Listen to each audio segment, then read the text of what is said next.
Tapi kalau untuk sendiri kan main sosmed ya. Iya. Padahal di sekarang tuh orang merasa sosmed tuh toxic. Betul. Banyak tuh yang ngomong gitu. Betul. Dan jujur aku sendiri ngerasa gitu Tat. Makanya aku dulu sempet ngasih apa ya? Ngasih timer gitu loh Tat. Iya. Jadi dia sehari cuma sejam aku buka sosmed. Terus di lock ya? Terus kalau otomatis gitu. Jadi saking ngejaga itu. Dan memang pernah suatu hari HP itu kayak di sebuah tempat gak ada sinyal. Itu merasa tiba-tiba damai sekali hidup saya. Bisa fokus pada apa yang harus aku lakukan. Betul. Terus tiba-tiba pas pulang semua orang kayak mengetahui banyak hal yang bagi aku tuh, lo ngapain sih? Lu tahu nggak si ini selingkuh loh. Si ini loh. Kata gue, bener. Kemarin hidup gue baik-baik aja. Tiba-tiba sekarang gue dapat info yang bahkan nggak ada manfaatnya sama sekali buat gue. Apa pentingnya gue tahu itu? Dan ini kejadian juga sama istriku. Dia kan FYP kan bener-bener random kan. Betul. Jadi dia tuh sekarang isi FYP-nya tuh hal-hal yang bikin dia makin overthinking. Parah banget ini ada kejadian apa ledakan gas apa. Bentar. Tadinya kita baik-baik aja nih. Tiba-tiba ngeliat itu tuh jadi toksik. Jadi ngerusak mental lah kita jadi ngerasa. Nah, betul. Ustadz sendiri memandang sosmed gimana? Apakah melimpahnya informasi ini suatu kebaikan? Kita jadi banyak tahu anak-anak atau malah jadi overshare atau kayak apa? Kalau kebanyakan TMI, too much information. Nah itu menurut orang bilang bukan lagi orang sekarang bukan lagi merindukan fear of missing out. Nggak FOMO lagi. Nggak FOMO. Tapi the joy of missing out. Menyukai missing out. Tapi JOMO. JOMO. Tapi itu benar sih. Enak banget kalau kita nggak terlalu involve ke dalam ini. Coba ya. Tadi pagi barusan. Apa yang terjadi? Aku dapat postingan plot twist dari. Dan itu membuat aku mind blowing. Jadi gini ya. Dia bilang gini. Kalian sadar gak sih? Ada loh di dunia ini satu tempat yang dirancang tidak pernah memiliki jam di situ, tidak pernah memiliki jendela di situ. Jendela nggak ada, jam nggak ada, dan dia didesain untuk benar-benar orang tidak tahu waktu, bahkan nggak mikirin waktu, bahkan dia nggak tahu pergeseran matahari seperti apa, sehingga dia lost track of time. Tujuannya adalah untuk nge-trap orang itu di situ selama-lamanya kalau bisa dan ngabisin semua uangnya di sana. Ngabisin uangnya? Iya. Dan itu kasino. Oh my god. Tadinya aku pikir udah mau ngep duluan Tat. Iya. Lu pikir apa? Ya karena Antum bilang gak ada jendela itu, aku langsung bayangin emang ngep banget lah. Betul. Itulah kasino. Tapi mall juga sama. Itu maksudku. Paham ya? Tapi plot twistnya ada apa? Dia bilang. Apa? Tapi kalian gak sadar kan? Bahwa sosmed lebih parah daripada kasino. Kok bisa? Karena bukan hanya dia membuat kita lost track of time. Dia membuat bahwasanya kehidupan itu adalah sosmed itu sendiri.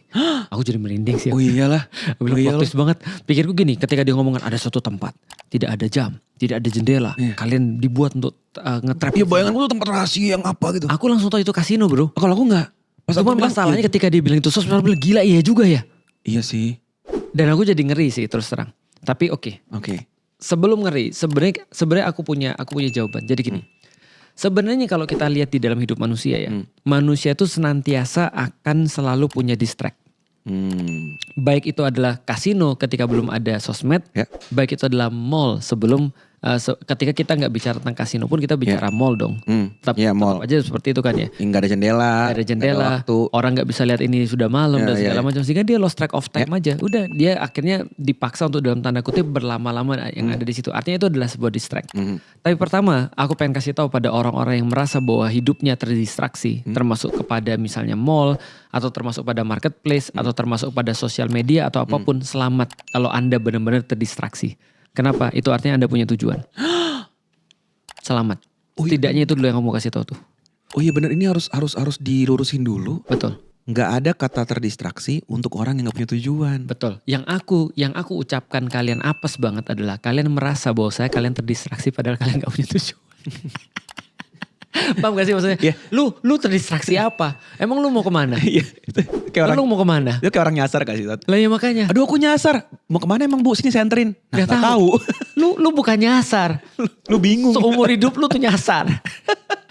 Oh Paham gak iya, sih maksudnya? distraksi hanya istilah untuk orang yang sudah punya tujuan. Iya. Tapi sedang menjauh dari tujuannya gitu. Betul. Privilege orang yang punya tujuan adalah terdistraksi. No way. Jadi bener lagi. setidaknya aku merasa bahwasanya aku itu kalau aku merasa terdistraksi, aku merasa setidaknya aku bersyukur bahwa aku punya tujuan. Karena itu aku tahu aku terdistraksi.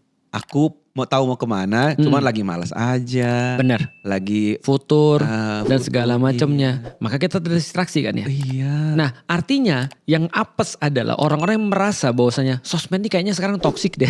Sekarang kayaknya parah deh. Dia sekarang meminta waktu kita deh. Sebentar, emang lu mau kemana? Lu kan nggak mau kemana-mana. Iya, maksudnya gak ada sosmed pun lu not going anywhere anyway. Anyway. Nah, artinya gini ya, coba Iya, kita iya. lihat ya. Coba kita lihat dulu sosmed.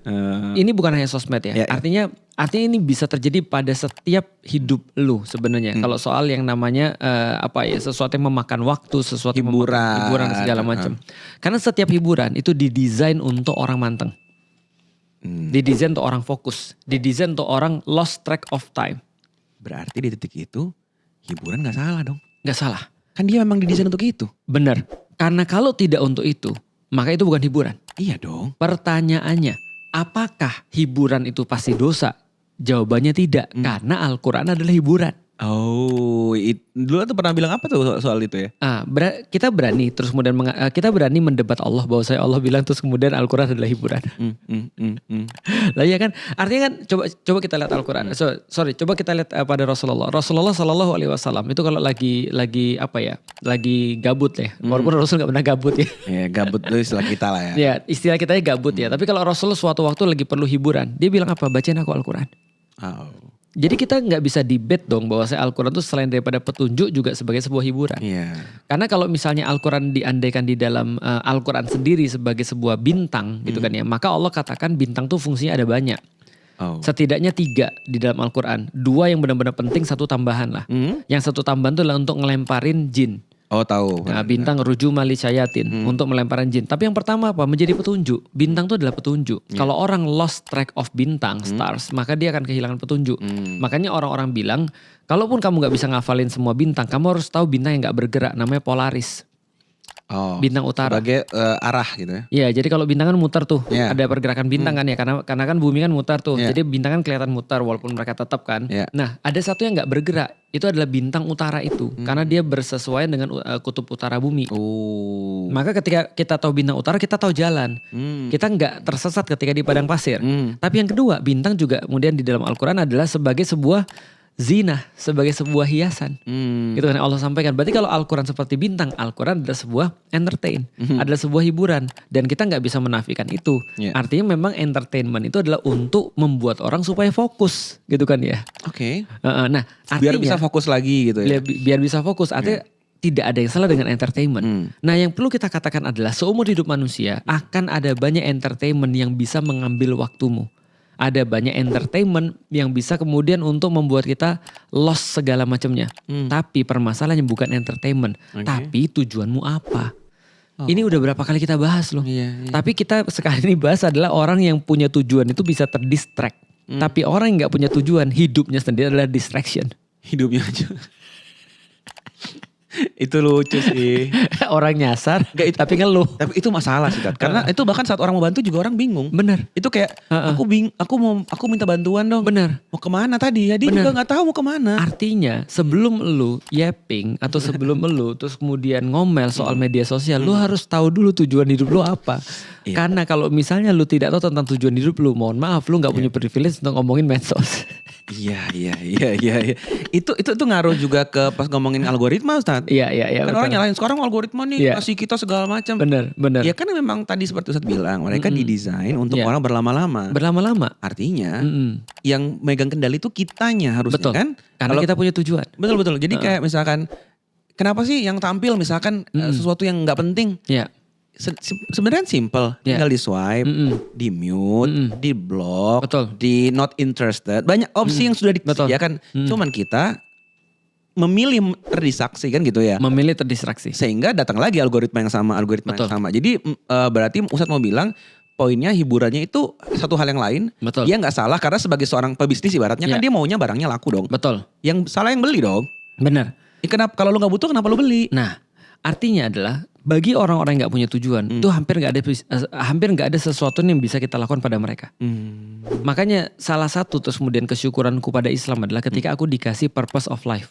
Oke. Itu salah satu kesyukuranku ya. Meskipun mungkin aku nanti di tengah jalan bisa jadi gagal dalam mencapai itu, bisa jadi terus aku kemudian terdistraksi ketika mencapai itu. Tapi setidaknya aku punya tujuan yang aku mau tuju. Oh. Nah, kalau misalnya kita lihat gini ya misalnya ya, lu pengen ngambil gambar misalnya ya. Iya. Apa cara untuk bisa ngambil gambar? Maksudnya foto. Foto. Caranya Pakai kamera. selain pakai kamera. Oh, selain pakai kamera. Terus To style, selain HP. to style. HP, selain HP. Selain HP, Lu bisa gambar kan? ya Allah, Bisa kan tapi kan? bisa. Tapi kalau ada orang dia tidak tahu tujuannya apa, lu kasih kamera paling mahal. Gua udah cek kamera paling mahal. Salah satu adalah Arri Alexa. Waduh, itu mahal banget. 300 juta kan? Iya kayak ya. Ya kan? Nah, kalau dikasih orang yang nggak ngerti tujuan, itu kira-kira kamera diapain? Ganjel pintu tuh. Iya. Jadi kita jadi ngerti kan? Berat kan? Iya. Jadi kita ngerti bahwasanya ketika kita sudah punya tujuan, bahkan barang-barang yang tidak masuk akal pun kita bisa gunakan untuk tujuan kita. Iya. Tapi ketika kita nggak punya tujuan, bahkan barang-barang yang paling berguna pun jadi sampah. Termasuk waktu. Termasuk waktu. Paham maksudnya? Ngerti. Nah artinya tidak ada salah dengan loss of time. Karena orang-orang yang sholat zaman dulu itu loss of time. Lost track of time. Bahkan mereka lost track of pain. Iya. Paham gak sih maksudnya? Karena itu jadi distraksi kan bagi mereka. Iya. Gini. Ada sahabat yang punggungnya ketancap sama panah. Lagi perang. Oke. Terus kemudian terus dibilang ini harus dicabut pak. Dia bilang sebentar. Aku sholat dulu. Pas aku sholat kamu cabut. Hah? Artinya sholatnya dia itu jadi distraksi. Oh, distraksi dari sebuah sakit. Betul. Oh. Berarti sholatnya nggak khusyuk dong. Gua tampar lo kalau ngomong begitu. Bukan itu ceritanya. Ya artinya di titik sampai dia nggak bisa ngerasain apa-apapun selain kehusyuan dalam sholat itu sendiri justru. Benar. Berarti kan tidak ada masalah kan dengan dalam tanda kutip entertainment kan. Tidak ada masalah dengan loss of time, lost track of pain dan segala macam. Yang penting kita tahu tujuannya apa. Itu berarti kan waktu sama dengan uang aja. Benar. Yang pasti kamu bakal pakai juga. Benar. Anyway, tinggal mikirnya sekarang adalah pakai buat apa kan tadi? Benar. Itu dia tuh. Artinya aku secara pribadi, aku pernah ngetes seberapa kuat media sosial itu toksiknya. Memang benar itu toksik banget. Iya. Memang benar itu adalah sesuatu yang bisa banget untuk membuat kita tuh kehilangan banyak hal. Ya. Aku bilang selama ini kan aku pernah baca orang-orang bilang doom scrolling. Aku bilang doom scrolling itu apa sih? Aku nggak ngerti sama sekali waktu itu. Sampai akhirnya aku nyoba. Aku bilang oke, aku tes seberapa bisa aku dialihkan oleh media sosial. Aku buka dong sedikit, aku geser, berapa jam? Sejam? 2 jam. Aku bilang gila. Tapi itu kerasa bentar sih. Aku bilang gila. Itu kerasa bentar. 2 jam. Iya. Bayangin lu. Iya. Aku ngetes diriku sendiri 2 jam. Dan itu toksik banget. Dan aku pengen banget terus-menerus untuk seperti itu. Tunggu, untuk seorang antum loh? Iya. Aku gak bisa bayangin untuk orang yang lain. Iya. Artinya kan ketika aku punya tujuan. Aku punya distraction, aku ngerti ini adalah bagian daripada kesyukuran karena ini adalah mengalihkan aku daripada tujuan. Setidaknya aku tahu ini ngalihin aku. Tapi ketika aku ngetes ternyata benar ini toksik banget. Maka yang aku harus lakukan adalah aku tahu mau berbuat apa. Maka ketika aku lagi mau nulis, aku matiin itu handphone. Oke. Karena aku tahu aku gak bisa nulis kalau ada handphone.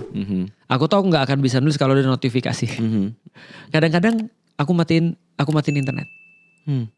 Tahu gak kenapa? Kenapa? Karena toksiknya orang yang menulis meskipun gak ada media sosial ya. Lu lagi nulis nih, contoh ya. Aku lagi nulis tentang Baitul Maqdis misalnya. Sampai satu titik ya.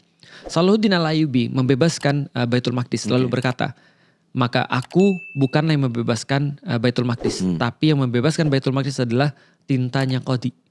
Aku nyari dong Qadi ini siapa nih? Kok hebat banget nih orang sampai dimensi sama Salahuddin Al-Ayyubi ketika dia membebaskan Baitul Maqdis. Aku ketik dong Qadi siapa? Ketika aku dapat Qadi, aku dapat dong guru-gurunya lagi. Wah keren banget. Lalu aku dapat dong ternyata dia lulusannya Imam Ghazali, gampangnya dipengaruhi Imam. Aku ketik lagi Imam, ternyata dia di Baitul Maqdis nulis ya. Aku ketik lagi dong akademisnya di mana. Aku dapat lagi dong tentang saljuk. Aku dapat lama-lama nggak nulis. Ya itu terjadi padaku kok.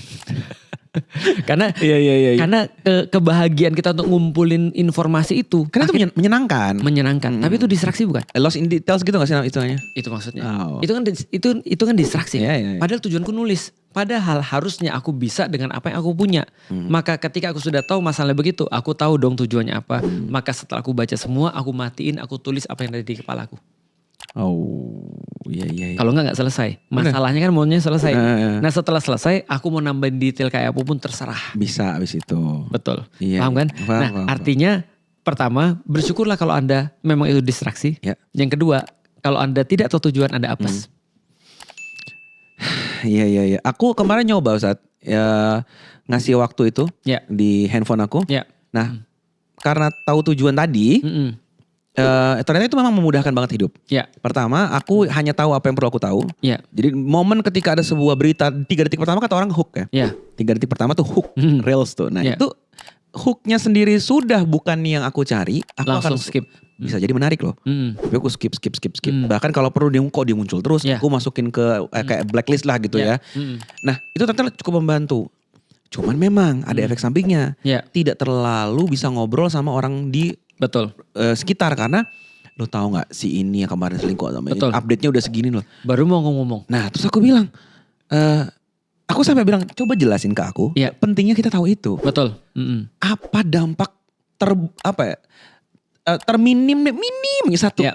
kayak nggak ada kan? Tapi kenapa Betul. semua orang mau tahu sih? Nah, Itu apa oke. coba Tat? Aku berusaha untuk tidak jadi orang yang jahat juga Oke. nggak berusaha jadi orang yang baik banget ya. Ya. Tapi aku mencoba untuk memahami itu dari sudut pandangku dan pengalamanku ya. Oke. Gini, lu tau nggak sih banyak hal-hal yang buruk yang lu ajarin ke gua? Nggak ada lah. Mana? Mana? Lu tuh punya bad influence sebenarnya. Apa? Karena Coba. kalau lu bilang Coba. misalnya, ini apa gunanya informasi-informasi dalam hidup lu kan misalnya kalau Iya, misalnya kayak tadi selingkuh misalkan. lu tau nggak atau ketika begitu aku datang ke acara XKW First, Excaver. itu aku dapat banyak sekali informasi-informasi yang nggak penting dalam hidupku sebenarnya itu. Yang iya. Contohnya misalnya bahwasanya salah satu personel Seventeen itu adalah Mingyu itu misalnya. Mingyu, ya. Terus Itu kemudian, penting loh. ya terus kemudian, nah itu dia tuh apa bedanya antara Jongkook sama V gitu misalnya. Ya, Aku nggak tahu bedanya wajah mereka apa gitu Ya, kan. Tapi kan lu berusaha untuk ngasih tahu. Betul. Dengan cara kasih tahu lu apa? Sama aja kayak Ustadz memandang orang Cina tuh sebenarnya beda-beda. Di mata kami nggak ada beda. Di mataku Feren dan Cinti sama aja. Tapi gini ya. Tapi di titik itu aku sebagai seorang pendakwah, Iya. terkhusus ya pendakwah di kalangan anak-anak muda, Iya. we'll never know kapan kita perlu itu. Begitu orang ngomong kita bisa nyambung, itu bisa jadi sebuah cara masuk yang bagus kepada orang-orang. Oke. Artinya gosip itu memang fungsinya memang di situ. Paham maksudku ya? Paham. Tapi balik lagi, lu harus punya tujuan. Oh, karena tadi aku udah tahu mau pakai buat apa. Iya, contoh si Frun pernah nanya sama aku dulu banget. Nah, dia nanya sama aku, Ustadz, aku harus ngapain? Aku ngomong nonton anime. Kenapa? Karena tujuan dakwahmu ke situ. Ya. Jadi coba kamu harus paham anime-anime. Kamu harus tahu tokoh-tokohnya siapa sehingga Ya. kamu bisa nyambung. Oh, Betul. mirip kayak aku harus hafalin member-member boy band. Iya betul, kayak gitu-gitu kan ya. Ya. Suatu waktu Hawa nanya, kenapa aku gak boleh nonton? Ngapain kamu nonton? Emang kamu dakwah sama siapa? Ya, Gitu maksudnya. Nah kalau kamu nonton malah nanti jadi kontraproduktif. Dan dia nonton akhirnya. Nah akhirnya dia nonton, kontraproduktif. itu masalah hidupnya kan. Nah artinya kalau kita berbicara tentang sesuatu tujuan, kita harus tahu banget tujuan kita tuh apa. Sehingga semua yang kita perbuat, even yang dibilang orang distraksi, itu adalah bagian daripada justru leverage kita, traksi kita.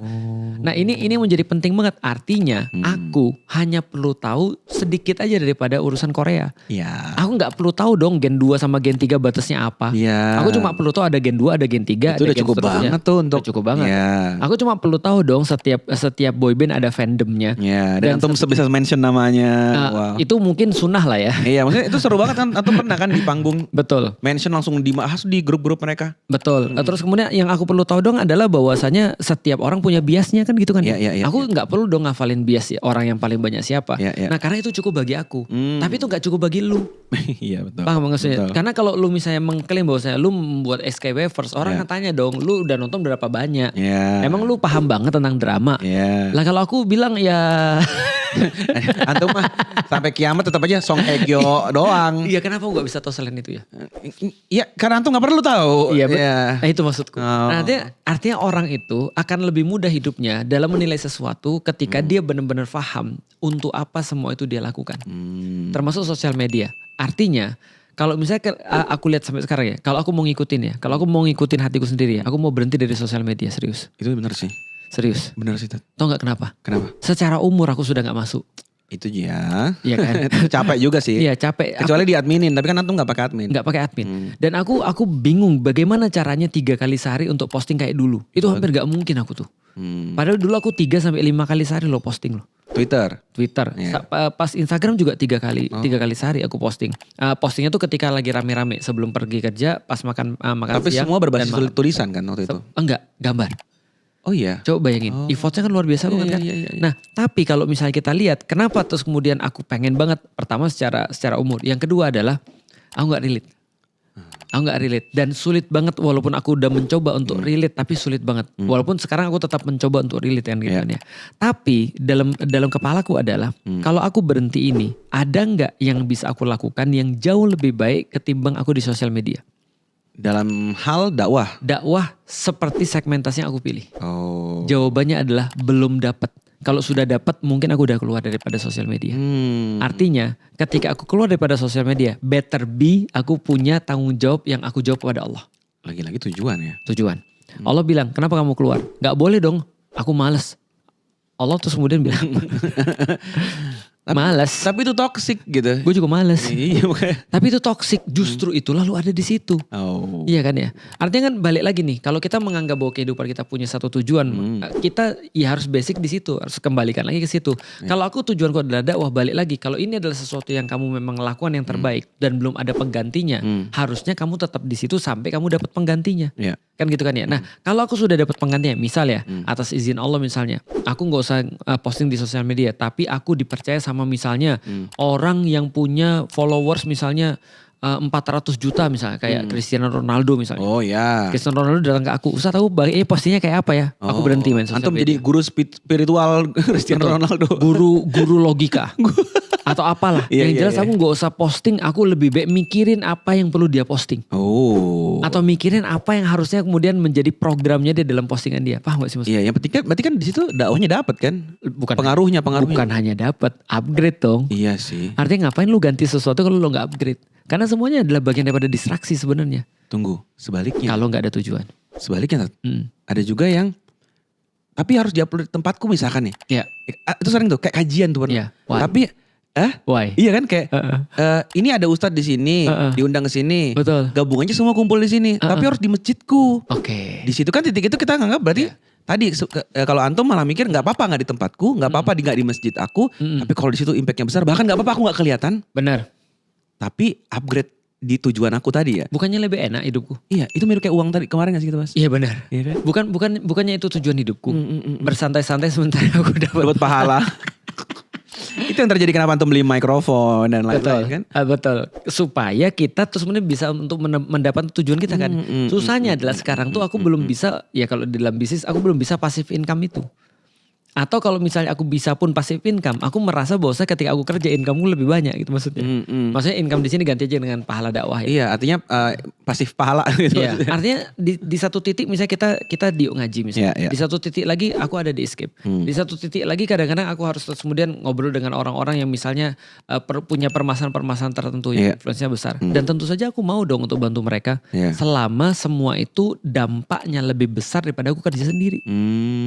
Nah itu yang kemudian aku melihatnya bahwa ya sebenarnya semua tadi kita balik lagi ke permasalahan awal, orang nggak punya tujuan, semua itu distraksi. Iya sih. Tapi kalau lu punya tujuan, lu bisa milih distraksi. Oh iya, mana yang less distraksi, mana Betul. yang iya juga ya. Betul kan? Batasannya apa ya kalau orang nggak punya tujuannya tuh? Gak ada batasan. Iya sih. Tapi kalau aku punya tujuan, aku bisa milih nih. Misalnya contohnya oke, aku punya tujuan, aku harus mendakwain orang-orang. Misalnya contohnya, aku mau mendakwai misalnya para dokter. Ya udah, aku kan buka gitu kan. Aku akan cari di sosial media dan aku doom scrolling soal kedokteran. Dan itu masuk semua di sini nih. Dan aku jadi ngerti apa yang mereka risaukan. Aku jadi tahu apa yang mereka permasalahkan. Aku jadi ngerti apa masalah-masalah mereka. Aku jadi ngerti keluarga-keluarga mereka seperti apa dan seterusnya. Dan aku punya senjata dalam tanda kutip lebih banyak untuk ngobrol sama mereka. Nah itu kan adalah dakwah tuh. Betul. Tapi jadinya kan gak distraksi lagi kan. Tapi kalau itu dilakukan sama lu, distraksi. Iya banget sih. Nah itu maksudnya tuh. Tapi kenapa kalau emang tanda kutip ya antum bisa memanfaatkan medsos dengan sebaik itu. Kenapa antum bisa rela kehilangan iya sih. akun antum dulu berapa juta yang sebelumnya? 5 juta. 5 juta Instagram ya? Instagram. Terus kan hilang tuh. Sebelumnya 5 juta di Facebook hilang. Oh iya? Ya sekarang digantiin di Facebook Pro. Itu tempat banyak hoax itu. Sudah sama orang jual musang. Ada, iya betul. Ada juga fanpageku di sana dibuat orang baru. Cuman aku gak bertanggung jawab atas itu. Ya banyak yang gitu-gitu sekarang tuh. Betul. Jadi karena Ustaz sekarang mainnya apa nih? 5 juta di Facebook hilang. Aku langsung ninggalin Facebook. Instagram. Punya 5 juta, terus akun kedua aku yang sekarang aku pakai yang 2 juta, yang 5 juta hilang. Hilang kenapa? Gara-gara komen terus di Netanyahu. Bener-bener ada komen di Netanyahu. Padahal aku cuma komen gini loh. Apa? Aku cuma komen gini, kapan mati? Mau takziah gitu doang. Ya Allah. Aku pengen nanya juga sama. Tapi itu kan hilang. Iya tapi hilang. Maksudnya adalah banyak orang dulu menjaga sekali Instagramnya. Karena kan tadi kayak Antum bilang. Ini kan alat yang penting. Oke betul. Apalagi Antum punya 5 juta followers. Bukankah kehilangan itu sebuah kerugian dalam hal dakwah lah misalkan. Iya pasti lu udah tahu sih jawabannya. Untuk apa alat kalau gak bisa dipakai? Lah ya kan alat kan platform. Lah platform itu adalah untuk orang-orang yang punya suara. Lah kalau misalnya lu punya platform, lu gak bisa bersuara, apa gunanya? Tapi ya sedih sih. Tapi setidaknya dipakai ya. Tapi sedih sih, tapi setidaknya dia syahid dengan tujuannya. Luar biasa. Yang kedua aku cuma berpikir gini aja. Ya resiko dakwah di lapak orang lah, lu mau apa? Iya sih. Lah gimana lu mau protes apa orang lu dakwah di lapak orang? Ya udah yang lu tangisin adalah ketidakmampuan lu untuk membuat umat ini punya platform yang benar. Ya itu kan. Nanti lu mau berharap apa? Ya udah kalau ibaratnya kita beli mobil, sama kayak gini. Lu tau nggak? Orang pada beli handphone ya. Handphonenya itu langsung dikasih ini apa namanya? Dikasih case. Terus dikasih terus kemudian ini apa namanya? Screen guard. Terus kemudian dijaga ini, dijaga itu. Ujungnya untuk apa? Kata orang, tahu nggak untuk apa? Untuk internet. Supaya nilai jualnya tinggi. Emang pada ngomong gitu? Banyak orang ngomong gitu. Aku bilang really? Khususnya orang-orang milenial sama boomers ya. Boomers itu tau nggak? Dia beli mobil ya. Itu langsung disarungin mobilnya. Disarungin iya aku tahu. Joknya. Tau nggak kenapa? Karena biar tadi nilai jual tinggi. Nilai jual tinggi. Nggak relate gue. Nah lu nggak relate kan? Karena kita beli barang kan untuk dipakai. Nah di titik itu gue udah mikir gitu. Iya kan? Paham gak sih maksudnya? Lah kalau disayang agar tidak gampang rusak, aku masih relate. Kan itu biar dipakai lebih lama. Namanya maintenance. Tapi aku pernah ngomong gitu kan. Beli merek ini aja. Ini bagus nih kan? Nggak jangan, itu ntar jual lagi susah. Nah kan gue mau beli bukan mau jual. Kan gitu. Nah itu maksudku. Kan kita mau beli dan untuk dipakai bukan untuk dijual kan? Iya. Itu literally perkataan bapakku sih sebenarnya. Oh iya. Aku kan mau beli mobil Cina ya. Iya. Terus dia bilang gini, tapi itu nilai jualnya rendah loh Lik. Aku bilang aku mau dipakai. Iya aku juga gak relate. Paham gak sih maksudnya? Iya. Artinya untuk apa ada barang kalau kita gak pakai, tujuannya kita beli itu untuk dipakai. Betul. Nah kalau misalnya lu terus kemudian dikasih screen guard dan segala macam, lu tahu siapa yang menikmati apa yang lu pakai? Pembeli barunya. Lain. Iya. Paham gak sih maksudnya? Iya. Nah, di titik itu cara berpikirku sih. Jadi artinya barang itu semua harus ada manfaatnya. Berarti dia meninggal syahid dengan manfaatnya. Itu kalau akun Instagram punya nyawa, dia pasti bangga sama aku tuh. Terima kasih Ustaz Felix setelah merawatku. Gitu, betul. Menggunakan. Terus aku mati syahid. Dan bukankah itu definisi pengorbanan? Itu kayak perang, itu kayak pedang yang patah di medan perang gak sih? Iya sih. Iya gak sih? Dan bukan itu definisi pengorbanan. Kita mengorbankan sesuatu yang paling kita sayang kan? Iya. Lah kalau misalnya kita mengorbankan sesuatu yang kita gak sayang ya untuk apa? Kayak second account gitu. Ya Twitterku hilang gitu misalnya. Nah kayak second account. Kenapa orang banyak punya second account dan komen dari second account? Karena takut akun aslinya. Karena gak ada konsekuensi. Iya gak ada konsekuensi betul. Itu masalahnya kan ya. Tapi apakah hidup ini tidak ada konsekuensi? Hidup ini selalu punya konsekuensi. Dan konsekuensi itu yang harus dipilih. Artinya balik lagi kalau kita bicara tentang sosial media. Itu pun sebuah pilihan sebenarnya. Karena bagaimanapun juga hidup kita itu memang harus memilih. Kalau misalnya kita sudah punya satu pilihan. Maka kita harus terus kemudian menanggung konsekuensi pilihan-pilihan itu. pastikan aja semua konsekuensi itu kan cost. Itu untuk membayar harga lu menuju tujuan tadi kan. Benar. Worth untuk itu ya. Kalau tujuannya gue nggak worth, apa yang lu keluarin kan menjadi sesuatu yang sia-sia. Iya. Nah jadi artinya kalau aku mendapat situ aku jadi lebih tenang sih. Terus aku nggak mikirin ketika 5 juta tuh hilang. Yang aku mikirin adalah ketika itu ada tapi aku sudah nggak seperti itu lagi. Itu kayak ketika kita dapat 100 juta yang kemarin kita bahas. Betul. Tapi udah gak bisa ngeluarin lagi. Benar. Itu paham gak sih maksudnya? Iya. Jadi gini, di awal-awal aku minta sama Allah. Ya Allah, aku perlu punya pengaruh yang lebih besar. Supaya apa yang aku lakukan lebih besar dampaknya. Giliran dikasih gak mau bersuara. Sampai kemudian aku punya besar dampaknya. Tapi apa yang aku sampaikan tidak benar. Nah itu kan sangat-sangat dalam tanda kutip ya. Kesian. Dan ini bukannya terjadi sama semua orang nih. Bukan semua orang. Ini terjadi pada banyak orang. Ketika misalnya dia masih dikit, followersnya ngomongnya masih lurus. Ketika dia misalnya masih bukan siapa-siapa ngomongnya masih lurus. Tapi begitu dia terus sudah dapat platform, mungkin dia tidak seperti itu lagi mungkin. Nah jadi menurutku ya kalau lu tanya kenapa gue bisa santai aja. Gue gak santai sih. Buktinya gue ngedein akun yang kedua. Gitu kan ya. Gue gak santai sih. Cuman gue juga tidak, jadi gini aku juga tidak dalam posisi untuk daripada hilang mendingan aku diem. Karena aku tahu, jadi gini, di masa itu lu kan tahu kan ya pilihannya sulit. Pertama orang-orang semua pada takut. Dan harus ada satu orang yang berani supaya yang lain ikut-ikutan. Aku tahu resikonya sih. Betul. Ya udah hilang tapi kan orang pada ngomong. Orang jadi makin suaranya menggema di akun-akun lain kan. Betul. Kurang lebih seperti itu. Itu yang kita inginkan tuh. Berarti sampai sekarang, berarti kurang lebih ya kalau ngomongin teknologi secara umum, termasuk medsos apapun itu, ya itu adalah sesuatu yang nggak bisa dihindari. Iya betul. Semakin toksik, semakin enggaknya pun, ya itu terjadi pada televisi zaman dulu juga atau apapun itu. Pertanyaannya. Apa? Pertanyaannya. Lu tahu doom scrolling? Tahu. Berapa jam gue tadi doom scrolling? 2 jam. Pertanyaannya, apakah pernah ada orang doom scrolling di masanya Rasulullah? Bukan doom scrolling, tapi berlalai dalam hal lain pasti. Bukan, doom scrolling. Hah? Serius? Apa dong? Itu kan yang terjadi pada kafir Quraisy ketika dengar Rasul baca Quran. Mereka doom berasa scrolling dari malam sampai pagi. Mereka lebih parah daripada aku doom scrollingnya. Tapi Quran. Masa orang kafir Quraisy saja denger Quran doom scrolling. Lah kita doom scrolling ke hal lain. Paham maksudnya? Memang tidak bisa. Tapi aku ngerti sih. Aku ngerti. Karena pernah ada yang bilang gitu. Harusnya kita memperlakukan Quran seperti kita memperlakukan HP kita. Maksudnya. Dan ada orang yang mempraktikkan itu. Jadinya konten. Maksudnya? Dia bangun-bangun langsung baca Quran. Terus kemudian ketika dia lagi stres dia baca Quran. Konten doang tapi. Konten doang. Jadi kan cringe kan. Karena kita gak pernah bisa relate. Tapi kita harus tahu bahwasanya doom scrolling itu pernah terjadi. Yang aku maksud bukan doom scrollingnya. Tapi coba kita pikirkan. Selama ini kita cuma yapping atau kita cuma menyesali diri atau paling tidak kita menarik diri daripada sosial media karena kita pikir itu toksik bagi diri kita. Tapi bisa nggak kita buat agar Islam itu jadi doom scrollingnya orang? Agar orang ketika mempelajari Islam atau ngeliat konten-konten Islami hanyut terbawa. Se-entertain itu Islam itu gitu maksudnya. Dan itu pernah terjadi di zaman dulu. Cuma orang-orang kita kan sekarang nggak relate. Kalau sekarang konten Islami gini Tat. Gitu ngantuk, nontonnya ngantuk. Jumatan? Iya. Kenapa orang-orang di Jumatan gak pernah berusaha agar orang-orangnya tidak ngantuk? Kenapa mereka berpikir bahwa kalian harusnya gak ngantuk? Kenapa gua harus di sini? Mohon maaf, ini mentality menurutku yang harus diubah. Jadi contoh gini ya, kalau kalian memang merasa perlu agama, kalau kalian memang merasa bahwa agama itu penting, kenapa kalian gak datang ke kajian? Aku bilang kebalik Pak. Cara berpikir, kalau andai kan mereka sudah sadar, mereka gak perlu kajian. Iya. Kayak aku misalnya, aku udah sadar, aku justru ngisi kajian.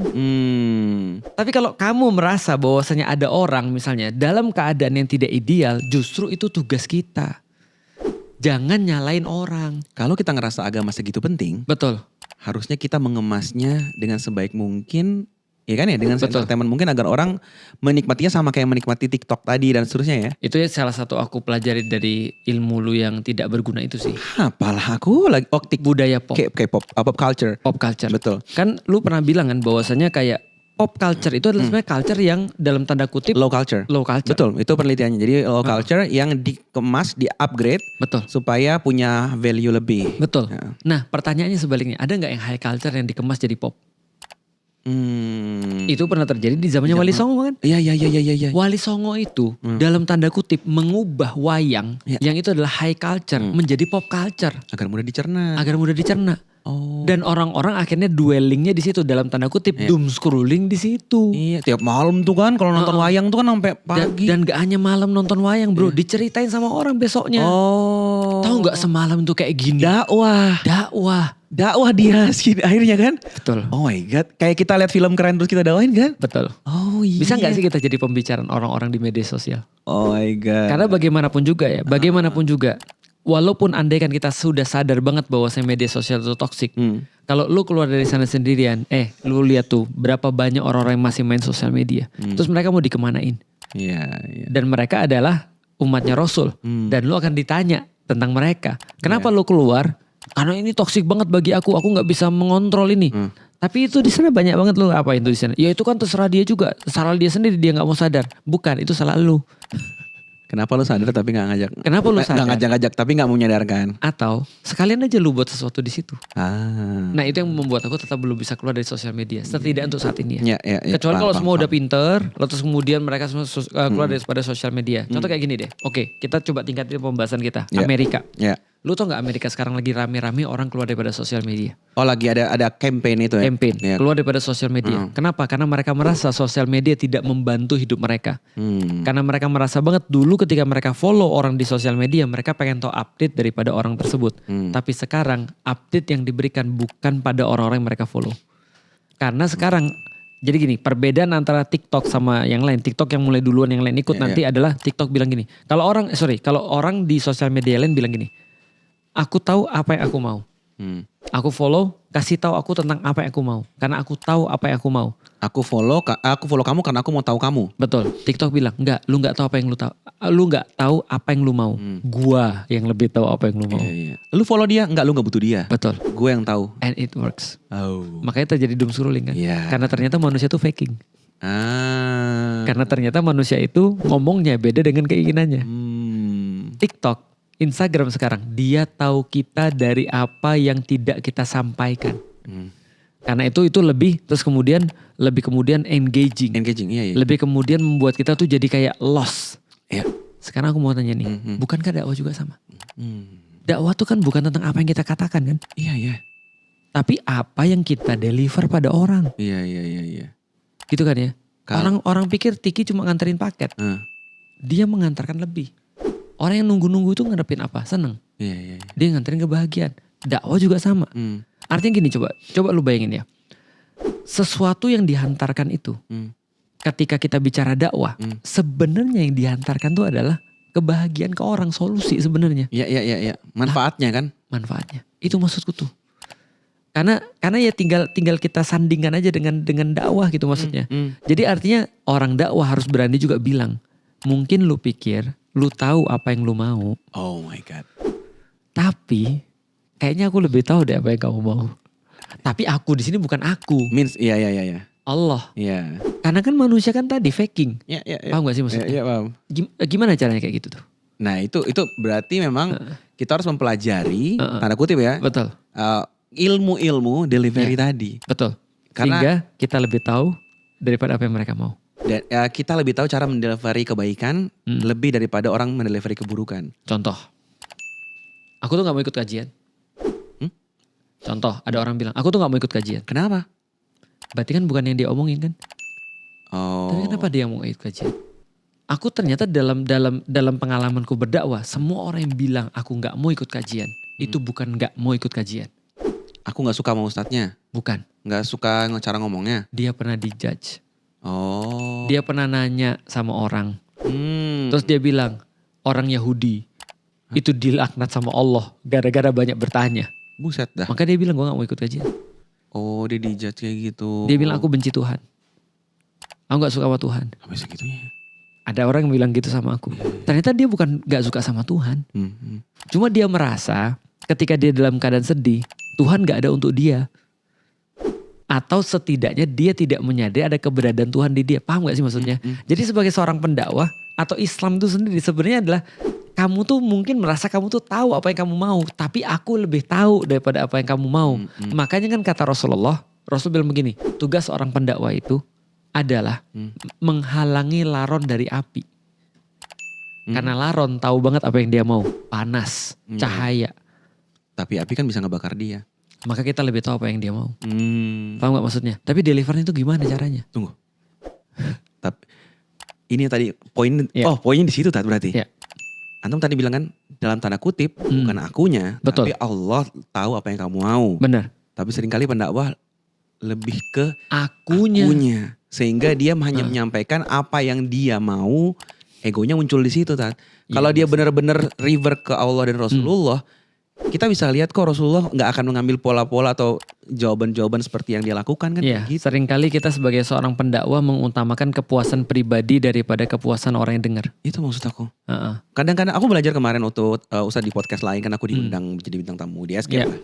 Aku ngeliat bagaimana antum ngejawab gitu. Aku tahu antum punya 3-4 opsi jawaban gitu. Iya, idealisme ya. Iya kan. Ini ada lempar pertanyaan nih. Iya. Terus Ustadz menjawab kan. Itu kan ada 4-5 opsi pertanyaan sebenarnya. Tapi antum milih satu hal yang beliau lagi menyesuaikan dengan audiens yang ada. Itu kan kayak sebenarnya pendakwah tuh bisa milih tentang menyesuaikan apa yang orang ini, bukan egonya dia gitu. Betul. Karena kalau egonya sendiri yang dipuaskan, ya dia akan kehilangan daripada orang yang didakwah itu. Tapi kalau misalnya setidaknya menurutku ya, dia berpikir tentang masa depan ya. Dia berpikir tentang masa yang panjang ya. Setidaknya yang dia lakukan adalah bukan mengikuti keinginan dia. Tapi lebih kepada yang Allah mau nih apa sih dari dia. Contoh kayak gini ya. Ada orang minum khamr, taruhlah ya. Terus dia nanya sama lu. Ustadz, Sajang Nim. Bukannya katanya di dalam Islam tuh kalau minum khamr tidak diterima sholatnya 40 hari. Katanya gitu kan. Nah terus menurut Sajang Nim gimana? Ya memang ada hadisnya sih. Enggak 40, 42 kayaknya untuk lu. Oh kok digituin? Kan gak mungkin itu kan? Enggak dong. Tapi gimana caranya? Iya aku emang ada hadisnya, tapi emang kenapa? Betul. Terus dia bilang dia bisa minum. Ya terus bilang berarti gak usah sholat. Iya enggak dong. Sholat kan urusan terima gak terima itu urusan Allah. Nah tapi Allah udah bilang gak diterima. Iya, yuk kita makan bareng. Yuk kita mabok bareng. Aku ketika dibilang gitu, Apa aku tuh? pernah bilang gini, iya benar. Jadi kata Rasulullah, kalau ada orang yang tidak sholat, ada orang yang minum khamar, sholatnya tidak diterima 40 hari. Tapi kalau lu gak sholat, lu dosa. Jadi gak diterima kan setidaknya gak dosa. Maksudnya ya udah, gak diterima udah. Iya. Maksudnya artinya lu kehilangan pahala yang banyak. Iya, tapi bukan gak berarti dosa. lu gak sholat. Iya bener. Kita tenangin lah. Iya. Bahwasanya ketika lu minum khamar, yang penting ketika lu ngomong ke gua atau lu bertanya gini, ini adalah sebuah justru sesuatu yang jarang bagi orang. Menyadari bahwasanya dia berbuat salah. Karena aku terus terang ya, aku respect banget sih dengan orang-orang yang menyadari dia berbuat salah.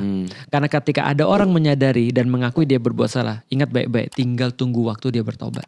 Karena setidaknya dia udah mengakui. Benar. Aku senang banget sih. Yang aku males tuh apa tau gak? Denial.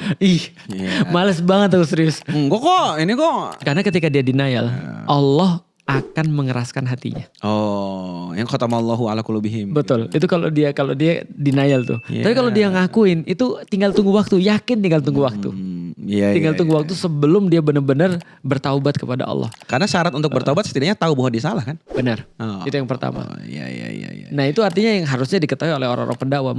Bagaimana cara menjadikan setiap bagian daripada kehidupan. Sosmed sekarang menjadi amanah. Ya ini sosmed dijadikan sebagai sesuatu yang entertainment. Berarti bagi Islam. Kita jangan juga langsung memilih opsi keluar dari sosmed. Menurutku. Gimana kalau kita, kan emang hidup sekarang di sosmed. Gimana kalau kita menghidupkan sosmed. Betul. Jadi orang-orang baik di sosmed. Sehingga yang keisi di sosmed itu kebaikan-kebaikan. Dan itu jadi mainstreamnya justru ya. Betul. Kita setidaknya kita mencoba.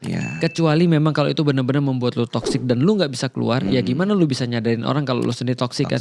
Nah yang memutuskan guru. Oh perlu pembimbing. Perlu pembimbing. Kalau guru lu bilang ya udah lebih baik lu berhenti aja. Ya udah berhenti. Iya. Karena aku secara pribadi pernah ngomong aku mau berhenti main sosmed terus nggak boleh. Sama guru. Iya. Nih tahu lagi.